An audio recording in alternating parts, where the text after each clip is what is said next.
All right, y'all, I'm gonna go ahead and get started, despite the technical difficulties, which always happens, right? Always. So how much time y'all need to start recording? Are y'all good now?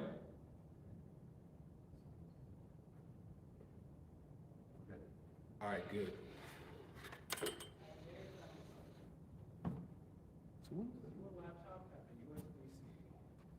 Oh. Is this supposed to look like that?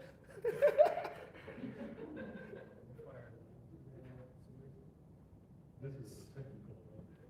This is a USB-C page.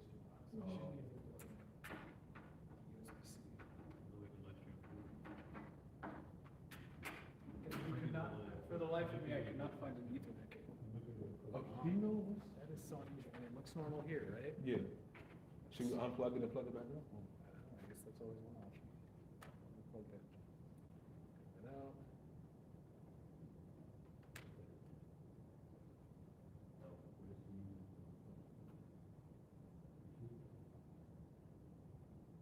Yep, there it goes.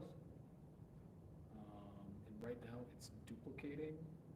Okay, yeah, that's perfect. Yeah. So if that works for you, that's fine. Yep, that does. Thanks a lot, man. Hopefully that, I have no idea what could cause.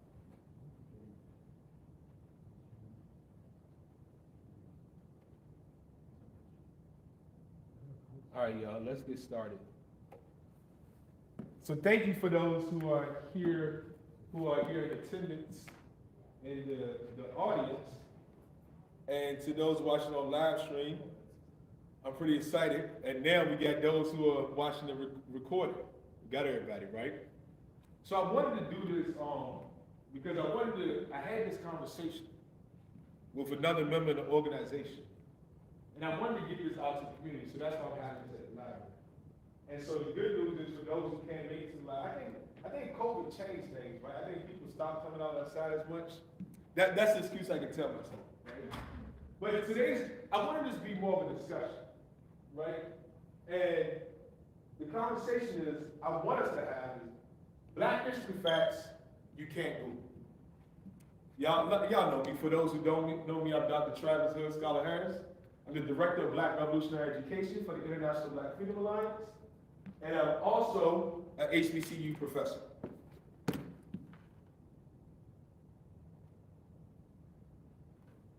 So, y'all know the answer to this, but where do we get all that information from? Google. Right?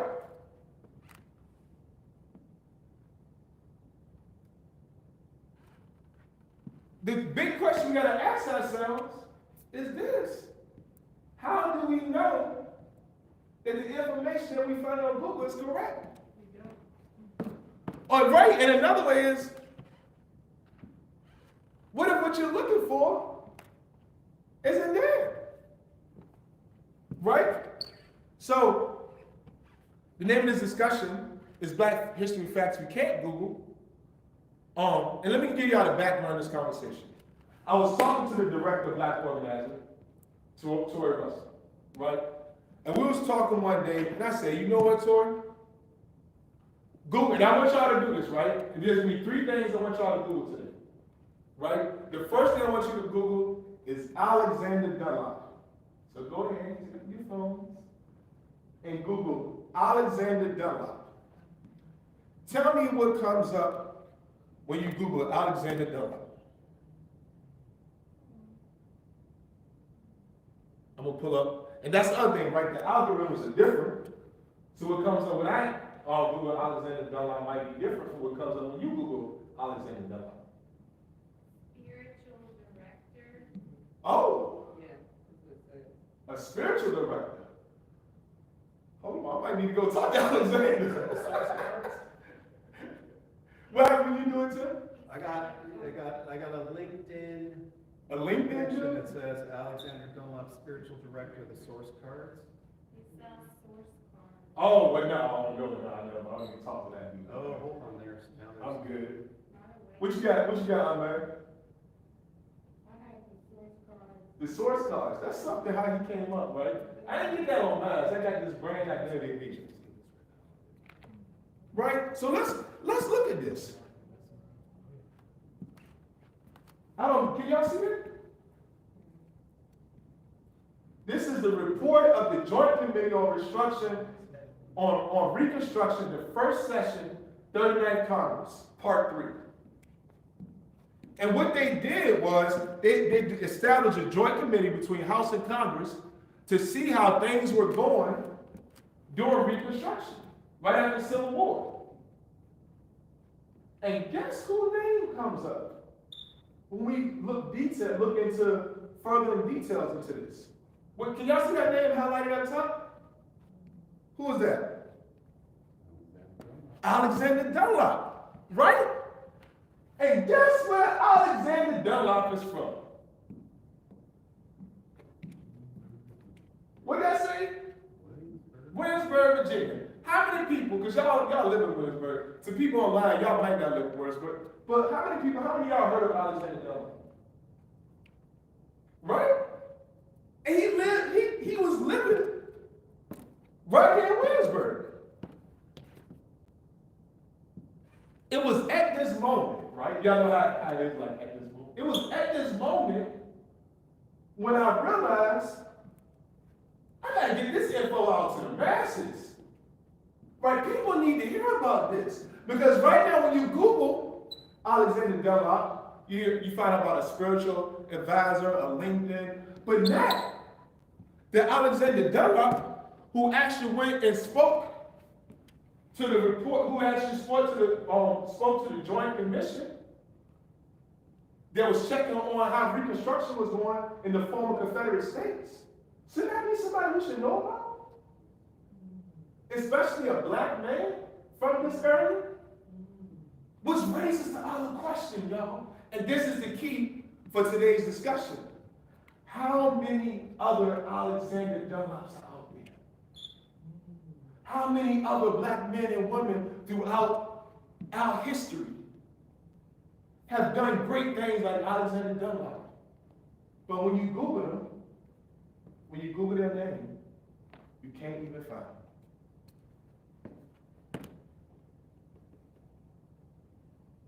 So, I don't think this is coincidental, but today's conversation, I want us to focus on black history in Williamsburg. Why y'all think it's not a coincidence that we're focusing on black history here in Williamsburg? Any guesses?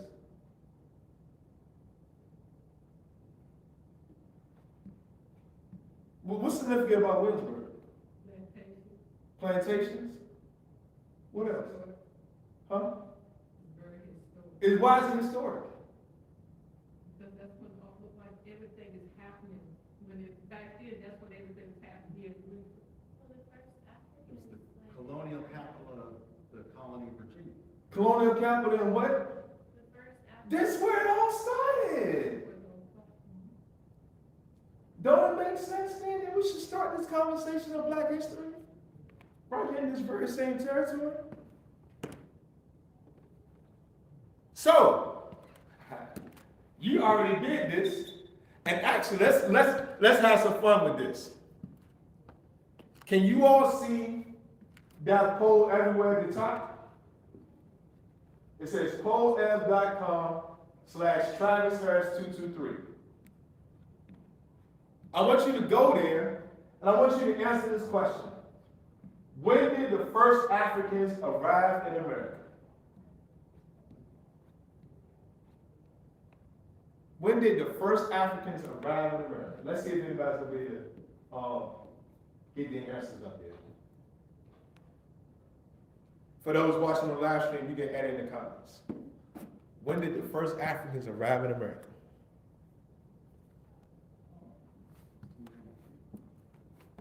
$1693. What in the world?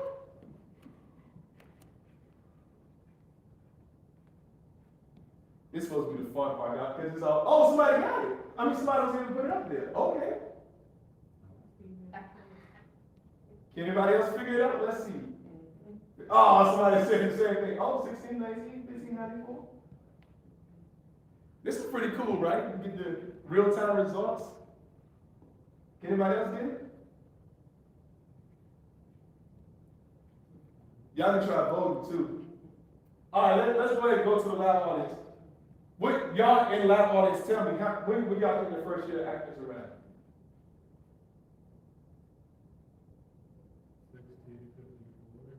1654.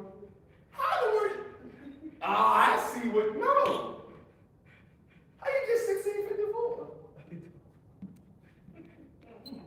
So what's the most famous date, y'all?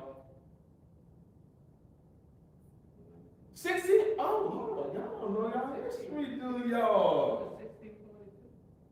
Oh, no. Y'all ain't hear about that whole, like, 1619 project?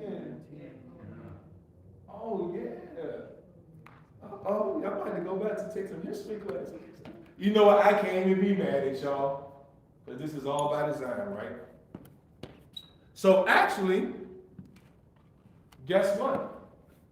The first Africans came before 1619. And this is the dope part, y'all. I'm out in the community, so I can say this then. When I was working on my dissertation, guess what? My committee tried to stop me from getting this information out. I had to re-edit my whole dissertation because they did not want me to say that Africans came before 1619. Matter of fact, we have a whole book written by Edith Van Santima. And can y'all see what that title says? They came before Columbus, right? And then, according to John Henry Clark, he actually said that the first enslaved Africans came in 1513. Right? Because when you Google this, what comes up is what? 1619. I recently found this book that we found on the West Coast. There's a slave named Esteban, or Stephen, who came in 1528. That's on the West Coast. And so let's bring it to Williamsburg, right? And in Williamsburg we got, and this is my intervention I'm making, so that's why I put my name up there. I'm arguing that when it comes to this area, that the first Africans did not come in 1619, but 1526. And so, my secondary sources, I have both secondary and primary sources. This is published in the Phylon in 1941 by Richard Wright. Not the Richard Wright, the author that y'all know, but another Richard Wright, the scholar. Negro Companions of the Spanish Explorers. And he said, on St. Luke's Day, October 18, 1526, Lucas Vasquez de Leon died according to the Navarrete. He was among the first to bring who? Negroes. So where? Jamestown, Virginia? What? So then let's go to the next one. This right here is another secondary source by Douglas T. Peck. Y'all remember the same colony, right, that he talked about? Lucas Vasquez de Leon, San Miguel de Guadalupe. Same thing. This is a drawing from his article, Figure 2. Enhanced drawing of Juan Vespucci's widely distributed map that related to Lucas Vasquez de Leon. What does this look like right here? What state is this? Florida. Right? And what he argues is that the area is somewhere between Georgia and the Carolinas. Right? So right now, the scholarly argument isn't a question if they were brought here or not. The question was when. And my argument is right here in Williamsburg. And to be clear, this is what I'm arguing, right? So you can, I have primary sources I'm providing. Like if anybody wants the primary sources, I'm gonna post them publicly. But according to the United States Catholic Historical Magazine, that was published in the 19th century, it says, what year is that? 1526. And Father Anthony Cervantes said, is this the same colony? Leon company to San Miguel de Guadalupe. And where's this? Can y'all read that? The James River. Whoa. Have you heard this before? This is all brand new information, right? This is why I was like, yo, people need to know this. And it's sad because we literally had a commemoration in 2019 about the first Africans brought to this country. It was this big old celebration. There's 1619 projects. The whole world's been taught that the first Africans brought that were enslaved, where in reality, the first ones who came were free. And then there was not those who only came, who was brought by the English, but if y'all notice this, what Europeans are these, what Europeans brought these Africans over? The Spanish. So my argument is that what has happened is that they have focused on an English history, right? So the first African, enslaved Africans that the English brought over was 1619, right? Not the first ones that came over. So now let's fast forward. This is about to be even more interesting. Is this interesting so far? Yeah. All right, so hopefully it'll be even more interesting. Alexander Dunlop, right? Actually, if you think about it, Alexander Dunlop is kind of a dope name, man. Like Dunlop, like that sounds like a G, right? Like, yo, Alex, yo, bro. So let's fast forward 339 years to 1865. What happened around 1865? Y'all know that, right? The end of the Civil War. There we go. And I'm saying during this time period, this was a time period of a black revolutionary spirit. We were fighting. We were hard independent, right? And guess what? This did not start during the Civil War. We started mobilizing, we started organizing, we started getting together during enslavement. Think about how that changes the whole narrative, right? Because it's crazy, because there was this whole conversation about how was it for black people during enslavement, right? Do y'all hear the part about us coming together? Organizing? Mobilizing? Fighting for our freedom? And this is the dope part, y'all. How many of y'all heard the word kinship before? What does kinship sound like to y'all? Family. Kinfolk, right? They started familiar networks. And they started these familiar networks that were as far north as New York, as far south as North Carolina. We got unmarried here. Unmarried. You got any family in any of these places between New York and North Carolina? Plenty. And my argument is that this started during enslavement, right? And so what happened was through these kinship networks, we built these bonds. And so we were able to spread messages, right? There's this dope message around I think it was around 1862, 1863, this black woman named Eliza. And basically she said, she heard, so it must have been 1863, she heard about the Emancipation Proclamation. And guess what she said? I'm out.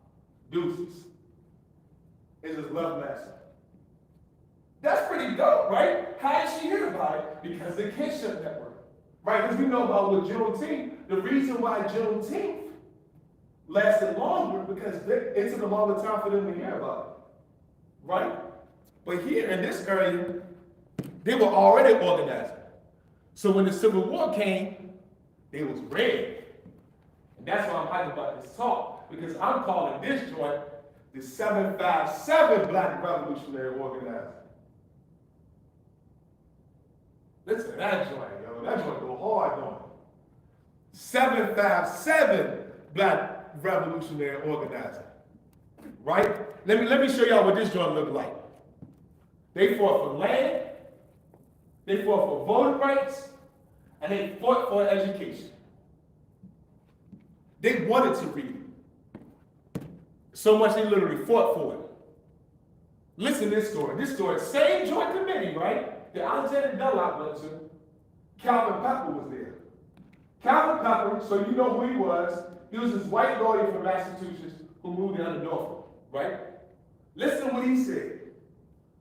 They asked him, are they all embracing the city of Norfolk? He said, Norfolk and Portsmouth, I am also deputed to represent about 12 mass meetings held irrespective of color, but primarily composed of who? Black people.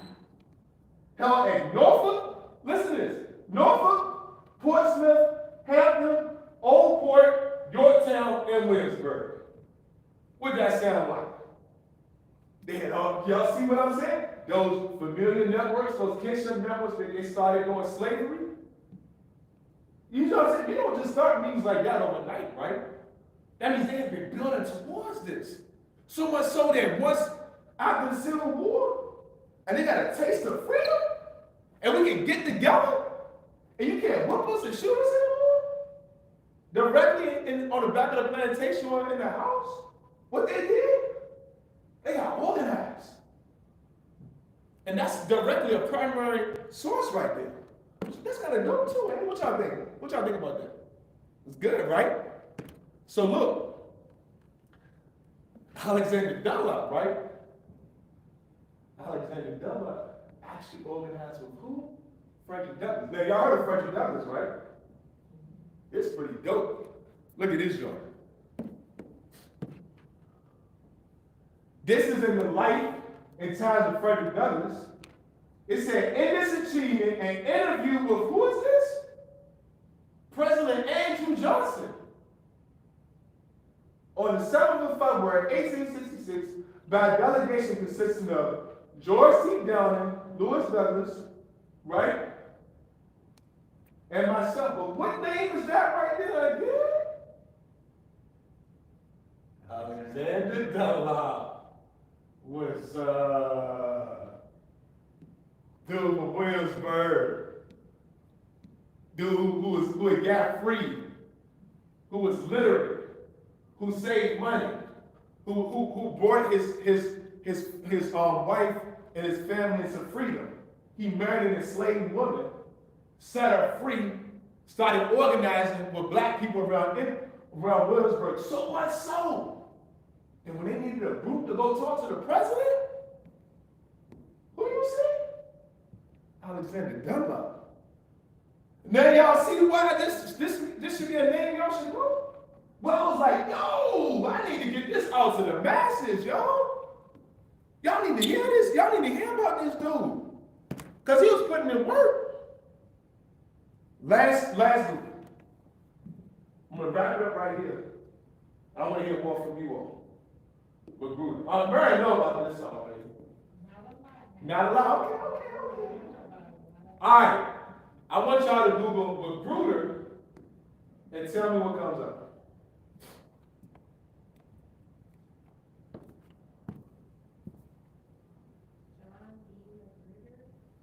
Oh, the Civil War general? Yeah. In a town in Magruder, Virginia. Oh. What does it say about that? It actually just shows it on the map up near Waller Mill. Okay. Anything else? Magruder Elementary School. Elementary school. A street name. John B., the American Confederate military. So let me tell y'all about Magruder, right? This is a tragically beautiful story. Because it's beautiful how black people were able to come together, but the ending was tragic. So remember that kinship network and that organizing all those black people who we saw from New York to North Carolina, from Portsmouth, from Yorktown, from Norfolk, and Williamsburg all working together, right? Eventually, what happens is, out of this black revolutionary spirit, it started creating this town. This town of predominantly black people. It gets the name Magruder. And I was looking at, when I was doing my research for this, and one of the churches that came out of Magruder, they have, in their anniversary book, it says, Mount Gilead began its services in a one-room schoolhouse in Magruder, York County in 1876. So I use that to say, after the Civil War, after the organizing, after they were fighting for education, voting, and what's the other one? Anybody remember? Land. They started this town called Magruder. Now this joint, you talking about somebody being gangster. It said, now listen to this joint, right? This is from, y'all know during after this Civil War, during Reconstruction, teachers, people from the North came down to the South to teach, right? This was Margaret Thorpe who did this. And she shared this story about a former plantation owner, right? And when I located this area, guess where this area ended up being located within? Any guesses? Magruder. So look, we told them that Mr. Warren, they talking about formerly enslaved black people, did not want them to live any longer on this land. And that they will find places provided in your town where they can stay until they decide where they wish to live. They've been on that land, toiling, slaving, from sunup to sundown. And you telling them to leave. What you think their response was? They declared they would not move. The land was there. They had toiled on it all their lives without wages. No, it's mine now. Bye-bye. It's exactly what they said. Y'all see what I'm talking about? A revolutionary spirit? Look at that trip. They said, the slave master said, you can get all this land. He said, you no longer master. I don't got to listen to you anymore. Matter of fact, I'm going to get my reparations right now. This is my land. And they took over that joint. And it was things like, it was instances like that, and free blacks, and those who moved down to eventually form this community called Magruder. Y'all rock with me? Let me show y'all where Magruder is located, right? I actually created this map. Right here is York River. To the east. To the west is, you can see this right here, 64. And this is what Mary was talking about, right? With Camp Perry. This is currently 64, but back then it wasn't 64, right? But I think it's actually exit 238 off of 64. It cuts right through this area, right? And Carter's Creek, and it's another river down here. I think it's Queens. I can't see. Oh, there you go. Queen Creek, right? So all this land, and y'all can't see these numbers, but this was a map I got from the Naval Records. And what they did is they plotted out the land ownership. So all these different numbers were pieces of land that black people own. Yeah, go ahead. I'm just trying to find out, I think I've spoken to you as well, but when did the people actually start living on, Magruder. Magruder? So that's the thing. So there were some free blacks, right, who owned land. But then, like that story, some of the formerly enslaved either kept the land, because they said they weren't leaving, or inherited it. And then there was also, Gloucester is right up here. So some people moved from Gloucester and then got some land. So all this starts right after the Civil War. Right after the Civil War. Yeah, but the movement, because some of the people who was living there before were already living there. Okay, so that's what I'm just kind of trying to find out. Yeah. In my mind, were they there like 100 years before? Yeah, some of them were there hundreds of years. Right, because you got to think about it, right? These boundaries are put in place later on. But at first, this was just land. You see what I'm saying? So some black people, some free black people were living here. Matter of fact, I think it was the Ashleys. The Ashleys, they were free. And I got in my dissertation. There were free black people who lived in this land before the Civil War. And just like Alexander Dunlop, he didn't live in Magruder, but just like Alexander Dunlop, there were free black people who were married to enslaved black people and eventually got them free. Does that answer your question? Again, anytime y'all want to interrupt me, y'all can. So this is the dope part about that, right? You can see this. Imagine if you had land right here. What type of property is that? Waterfront. Waterfront property is nice. Right? And when I was doing my research, I interviewed people who used to live there. And get this, some of these interviews within the past 3 to 4 years. This was back in 1942, last time they lived there. And then remember, you know what he said? It was beautiful. Think how much that's etched in your memory. That almost 80 years later, you can still remember the scenery. Like, that's deep. Right? It was beautiful. I counted approximately 140 black families and 20 white families. They were mainly entrepreneurs. This is the dope part. They were farmers and oystermen. Look, let me tell you, the oysters they were selling $4 a bag. That don't sound like much now, but imagine $4 a bag in 1905. That's a lot of money, ain't it? Matter of fact, because of the networks and because they had the farmland, what was happening was family from outside of Williamsburg, and even for those from those who lived in Magruder, and even for those who lived in Williamsburg in the quote-unquote city, would come to the farm. I found stories how people from up north and from even around outside of Magruder would come to the farm and get fresh produce. Just imagine that life, right? Because they was harvesting fresh everything. There were 2 churches, Mount Gilead Baptist Church and Oak Grove Baptist Church, that are still in existence today, like I mentioned one before. And which is normal for a lot of black communities.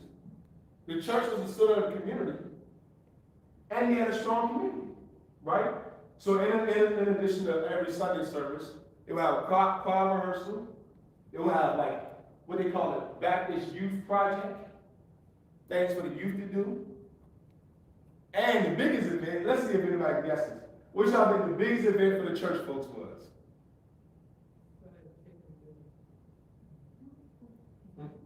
Something that brings a lot of people together. Homecoming? Yeah! Homecoming! Right? And it makes sense because if there was all these kinship networks where people had moved, homecoming was the joint, right? Because there's going to be some fire chicken dinners, some real good fish fries, and a lot of black love and community, right? For they didn't, and I talked to one of the descendants about this, they did not have a full funeral home in Magruder, but they did have the Whiting and Tabbs burial service. Right? And right now there's currently a cemetery on Magruder, right? So that's where they was buried at, but they didn't have a full funeral home. There was one lodge there called the Good Samaritan Lodge of York River Lights. Now y'all see, I'm giving y'all this because I want y'all to get a sense of the community life on Magruder, right? So there's one lodge. There were 2 white-owned stores. And out of nowhere, right, there's this vibrant, beautiful, tight-knit, loving black community. And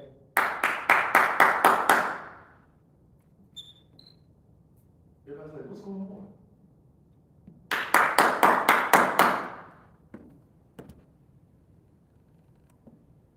Disrupted. Bombing in December 1941. The military now needs bases to train their soldiers. So what they do? Not on their door. Took their land, took their homes, and kicked them out. Question, Yes. how much warning did they have before they had to leave? That is an excellent question. I'm so glad you asked that question, because what I realized during my dissertation, because in the interviews this wasn't clear. Come to find out what happened was there were 3 quote-unquote takings, right? So in the initial one, which was unplanned, right, as I'm reading through the military records, they're not thinking about the black people in Magruder. Only they think about our training the Navy Seabees, the soldiers who are going to go off to war, right? So for the first taking, it was as short as days and weeks. The second taking, it was a little bit further out, but what happened was a local judge in Virginia said that this is unconstitutional. Now this is how crazy this is. That even a white person in 1942 said that this is wrong. And so for the third taking, it was completely different. They said you need to plan this out, you need to give them more time, you need to make sure that they are adequately taken quick care of before they're removed. The problem is the terrorism that happens, right? Because in a lot of interviews, they talked about these rumors, right? Because just imagine if, like Sister Betty, down a little further down, you just see her leaving, and you see these bulldozers and these excavators and all this construction equipment in their yards. It's so messed up that they were saying that the people were just walking through their plants and their tomatoes and all the stuff they was harvesting. Just complete disregard, right? So imagine if you see that. How do you think that's going to make you feel? So to directly answer your question, it depends on what taking it was a part of. So for the first taking, it was days. They said, you got to go. For the third taking, they gave them months and they gave them more time to get out. I just asked y'all that question. Actually, let me hear more. How would you feel if you're in that first taking, somebody come knock on your door and say, yeah, you need to be gone in 5 days? You feel devastated, Devastated. scared. Scared. Pissed off. Shocked. Let me ask this question. Being kicked out of your home, are you only losing your home and your land? No.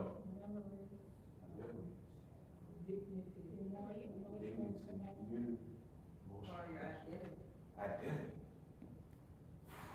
How do you think they felt about the war? If the war meant them being kicked out of their home?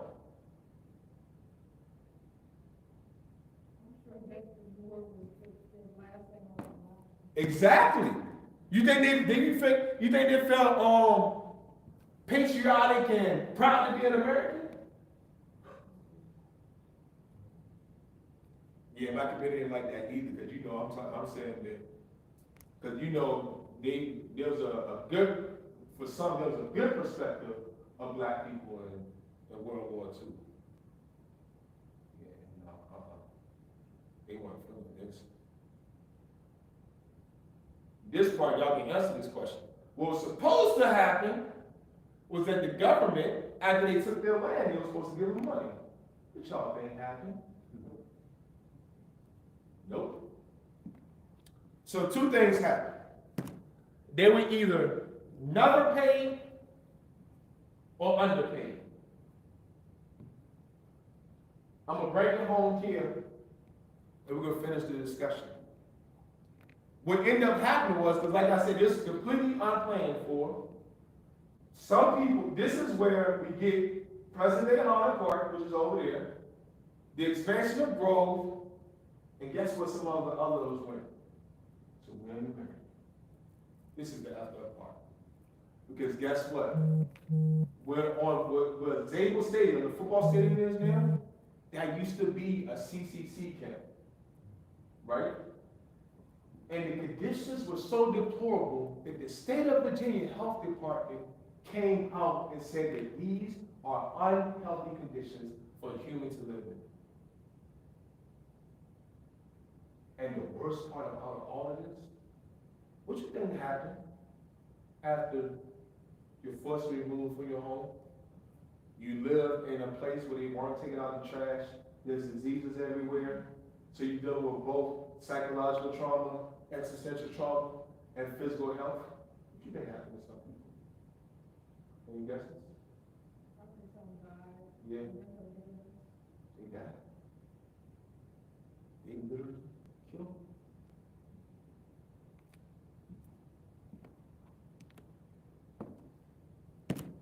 So, yep. Who was, usually when things like this happen, somebody in the community kind of takes the lead. Were there any leaders? So there was a variety of people. People in Williamsburg actually, a couple of pastors said this wasn't right. Some students in William Mary actually stepped up and said this wasn't right.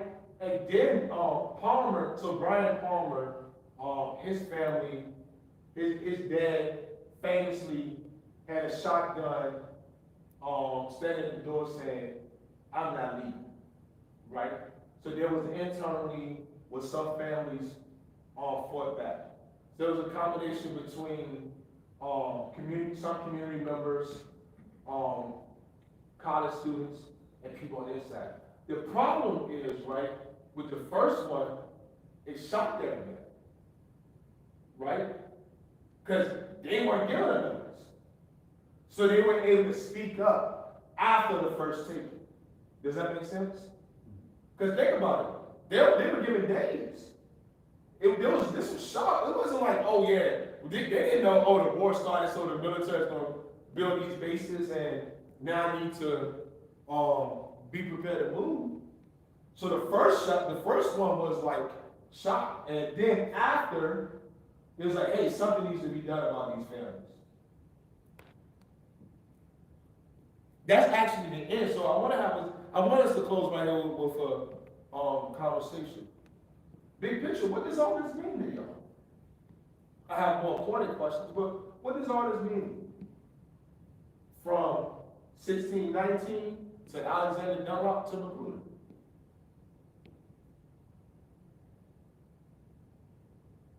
What y'all think? Our history is distorted. Distorted history.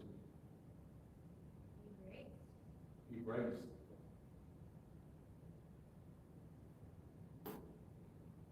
Looked like we couldn't catch a break. Right. No matter what we did. No matter what's going on.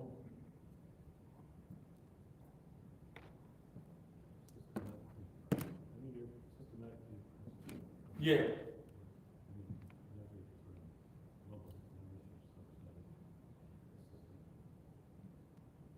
So this is the take-home point, y'all. What does this mean for Google? Because right now, usually when you try to find something, the first place you're going is where?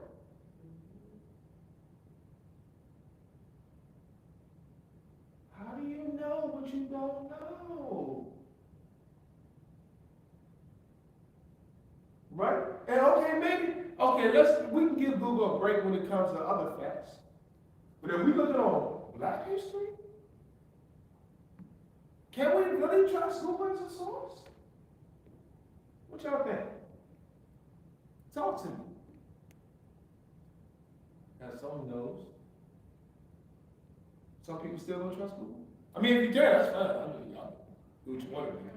I only gave y'all one, we only had 150 minutes. I don't know if I can change somebody's mind in 50 minutes, that's what I'm saying. But, what y'all think? What was you going to say? Oh, I said I didn't trust it. You didn't trust Google before the conversation. All the for-profit All sources always come up first. Go ahead. We think about sort of what narratives are sort of over the United States and who's able to sort of tell sort of their stories. Yeah.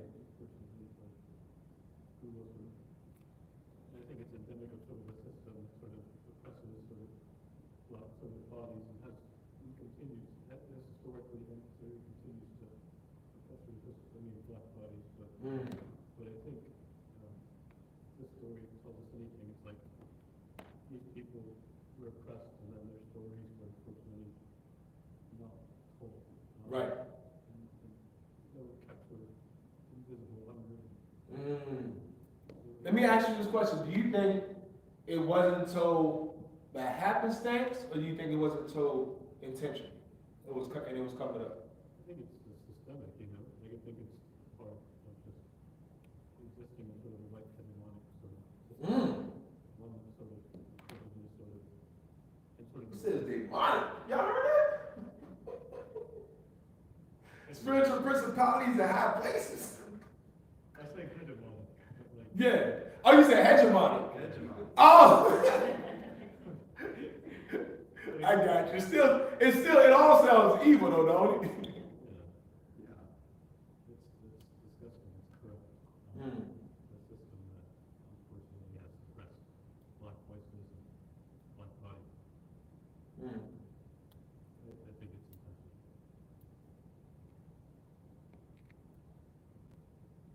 Did anybody have any other statements or questions based on what we discussed from those three, from 1619, Alexander Dunlop, and Magruder? Anything unclear, anything you want to add to?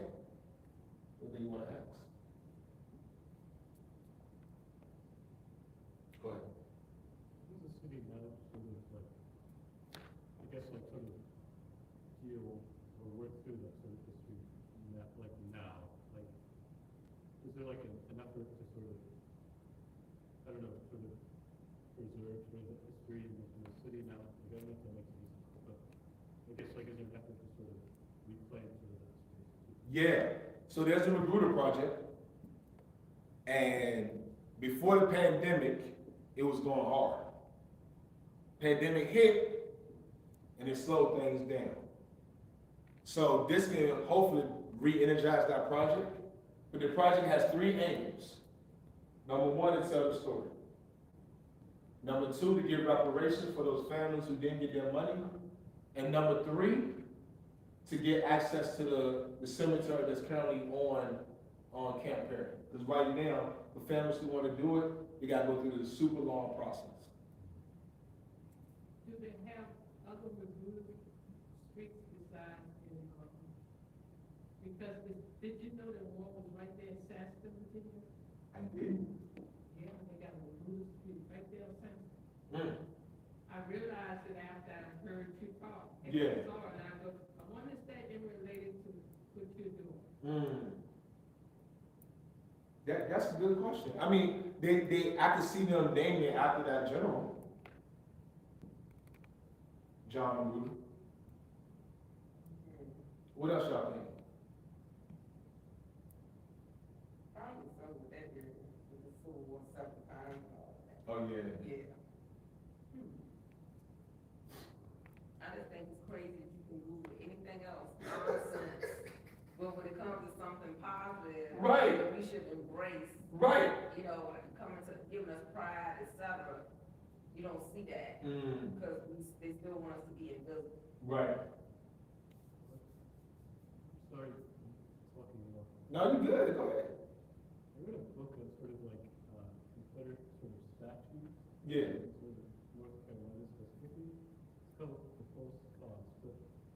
talks about how like these sort of, like how you have sort of like you erect sort of statues, like the Confederate sort of generals as a way to sort of establish sort of power, like it's a way to sort of deter sort of African Americans from engaging in sort of the political sphere after sort of Reconstruction. So it's like a tool for sort of a tool to sort of control as a form of control and sort of power as well. And I think by the space being called Magruder, I think it's also like a way to sort of establish sort of power, a way to sort of control and to suppress it. It's like the name of the space itself is a way to sort of as a tool for sort of oppression. Yeah, and you know what? That was unfortunately one of the questions I couldn't find the answer to. Like, why did that city end up being called Magoon? Right? I remember actually Ryan and I was talking about that. And I got the Magruder name from the church, right? And I also looked in the census records. So I got it from, so just so y'all know from my methodology, I privileged back voices. So if whatever our folks were saying, that's what I went back. So everybody was interviewing, all the sources I looked at, the only I could find is Magruder. I was like, I wonder if there was another name. Because y'all know we always have another name for it. But I couldn't find any other name. And when I looked at the census records, they actually had Magruder, like Tim was able to find on the when he Googled it. Oh, you found something else? Well, I was gonna add, I then typed in Magruder project. Oh, that's funny. And so now, and I will say, this is like, it gives me hope for Google. Uh-oh, why? Because I found out that there's this doctoral research details Magruder neighborhood history. There's Oh. this fella, Travis Harris, PhD 19, standing with a picture. And Google brought me to this. Wow. But there's a reason why. I guess it's the keywords, huh? We can't just sit back and accept Google to give us the facts. We gotta make Google acknowledge the facts. Right. That's crazy you found that article. That's right. Was your question, how did it get its name, or was your question, was it named something before it was called? No, we was trying to figure out how to get his name. Oh, from, the general, from his officer, I've seen that on Google, and plus, my brother's a history. Yeah. There's no doubt that was named after him. Yeah. And that was his point, right? He was like, I guess it's kind of sad that we named the town after. Oh, we didn't name the town. Most people didn't have any choice of what they. Oh, you don't think? Oh, okay. I mean, I didn't read that, but common sense tells you that they're not gonna name something after somebody. Right. That, is a Confederate general. Yeah. They didn't have that kind of power. And then that's just like, so to his point, then it's like you said, they didn't have that power. I was just wondering, like, dang, I wish we could have a black man for it. You can even, Google, I have seen that, I already knew it, but sometimes I Google certain things about Google, about Magruder, and it will tell you that it was named after John, B. Yeah. Magruder. Yeah, I still don't trust it. I mean, what comes to mind there is when the folks were like, we're not leaving. Right. This is our land. Right. But there's a spirit of like, okay, Magruder was his name, but now this is our town. And then, Washington, those are, I don't know. Yeah. How would you doubt that the, community was named after him when they tried to name everything along the peninsula? No, I don't doubt it. I just wish, I'm wishing I could have found a black name for it. Because we always be naming stuff. Right, like for example, because I don't know if you knew this, there's a Holland Park in Richmond. And we call it Holland Park in Richmond HP. Like we always flip it or rename it something else. Right? Like juke joint. Or the club. Or the hot spot. I just come up with stuff on that. But you see what I'm saying, Roberta? Like, Okay, so you're still going back to the original thing, was it named something else previously before No, I'm saying that the only thing we can find is what you're saying, right? Historically, it was named Magruder. I was just wondering if black people had another name for it, that's all. You see what I'm saying? They stuck with me, because I mean, when I talk to people nowadays, everybody just calls it. Magruder, yeah, But, you know, that's just something they were stuck with. yeah. All right, y'all, we about to wrap up. Any final closing thoughts or questions or comments? We got any questions from the people online? It's like, what up, brother? What's up? What's up? There's some people watching online too, y'all. But any final comments or questions? Well, my comment is that, I'm just hoping that at some point, the reservation, the Magruder story, and the, Mulberry Island story can all be, told together. Yeah. To what happened to the peninsula.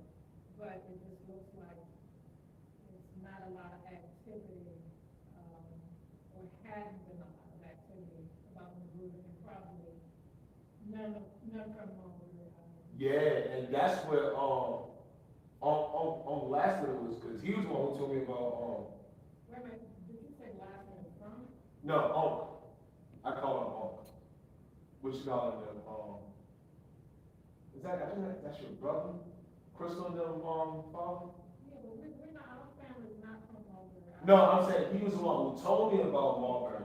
Yeah. Yeah, no, I wasn't saying y'all were from Marlboro. I'm saying that's how I learned about it. And that is a good point to end on, right?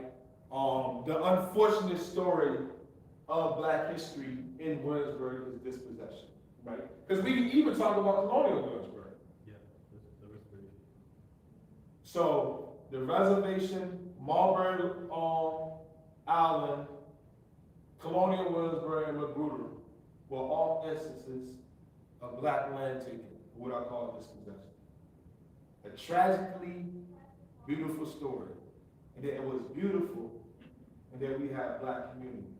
But tragic, the harm that it did to us as a people. Don't forget Slab Town. And yeah, Slab Town. And that's it, y'all. Thank y'all for this time.